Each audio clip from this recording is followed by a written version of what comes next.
Quels seront les impacts au sein du crime organisé, de la mafia, après cet événement d'hier soir? Si vous venez de vous joindre à nous, je vous le rappelle, un membre influent de la mafia montréalaise tué par balle devant un hôtel de Laval. On va aller retrouver notre collègue du bureau d'enquête, Félix Séguin, pour en parler. Félix, Salvatore Scopa assistait à une fête de famille lorsqu'il a été abattu. Effectivement, il assistait à une fête de famille au Sheraton, l'hôtel Sheraton de Laval, en bordure de l'autoroute 15.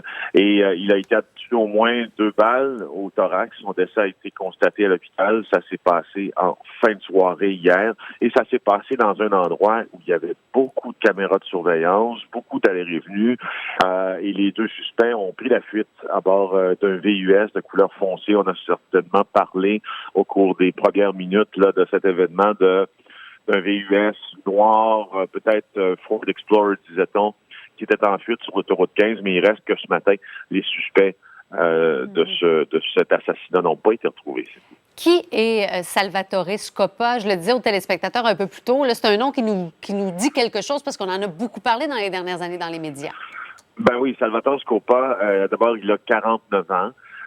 Son clan familial est important aussi là, à décrire dans ça, puisque Salvatore Scopa est le frère de quelqu'un qui est décrit comme un chef de clan très puissant de la mafia montréalaise, Andrew Scopa, Andrea Scopa pour dire son vrai nom.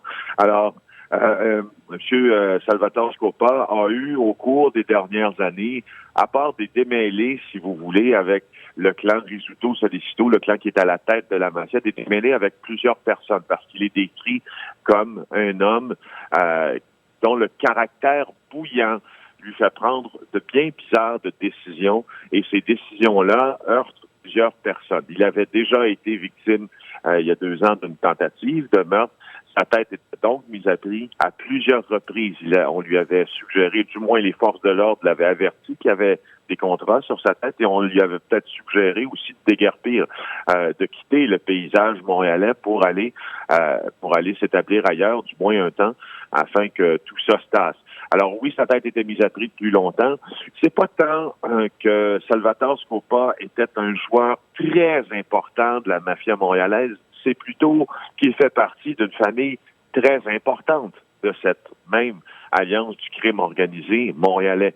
Alors, c'est de voir à quel point l'assassinat de Salvatore Scopa, de Sal Scopa, comme on l'appelle, va inciter des membres de son clan à se positionner différemment là, avec tous ces jeux de coulisses présentement qui se trament là, afin de garder un certain contrôle du territoire montréalais, alors que les motards criminels, les Hells Angels, eux, ont beaucoup d'ascendants et ont pris le contrôle de toute la province.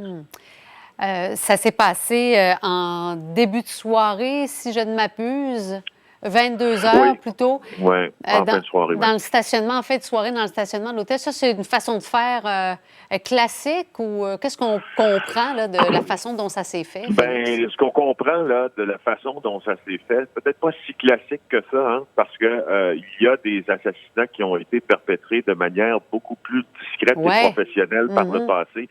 On n'a qu'à penser à l'assassinat de Nicolo Rizzuto lui-même, le patriarche, si vous voulez, de la mafia montréalaise, qui a été atteint d'une balle là, qui est passée à travers la fenêtre de son véranda alors qu'il s'y attablait pour l'heure du souper par un tireur embusqué dans les bois. Il y a eu d'autres meurtres aussi, beaucoup plus, et là j'utilise l'expression propres, mais entre guillemets, là, propres, si vous voulez, comme on pourrait dire dans le milieu, qui ont été commis au cours des dernières années. On n'a qu'à penser au meurtre de Lorenzo Giordano. On n'a qu'à penser aux meurtres et d'autres meurtres également qui ont eu lieu au cours des dernières années, qui portaient la signature d'un tireur un peu plus professionnel. Mais là, ce qu'on est aussi en train de voir dans le milieu de la mafia, c'est que les gens qui ont des contrats à exécuter font souvent affaire avec des gens issus des gangs de rue. Ça s'est passé en Ontario. Il y a des suspects qui ont été arrêtés pour des meurtres de mafieux en Ontario, des suspects de Montréal. Ces gens-là ont pas le même modus operandi, si vous voulez, que des tueurs qui peuvent venir de l'extérieur. Alors, non, on pourrait pas dire que ça porte tout à fait la signature d'un meurtre proprement effectué, toujours entre guillemets, par la mafia montréalaise, mais par probablement un événement là, qui est plus brouillon, si vous voulez. Ça nous aide à mieux comprendre ce qui s'est passé. Félix Séguin de notre bureau d'enquête, merci d'avoir été avec nous. Plaisir. Bonne Merci, journée. au revoir.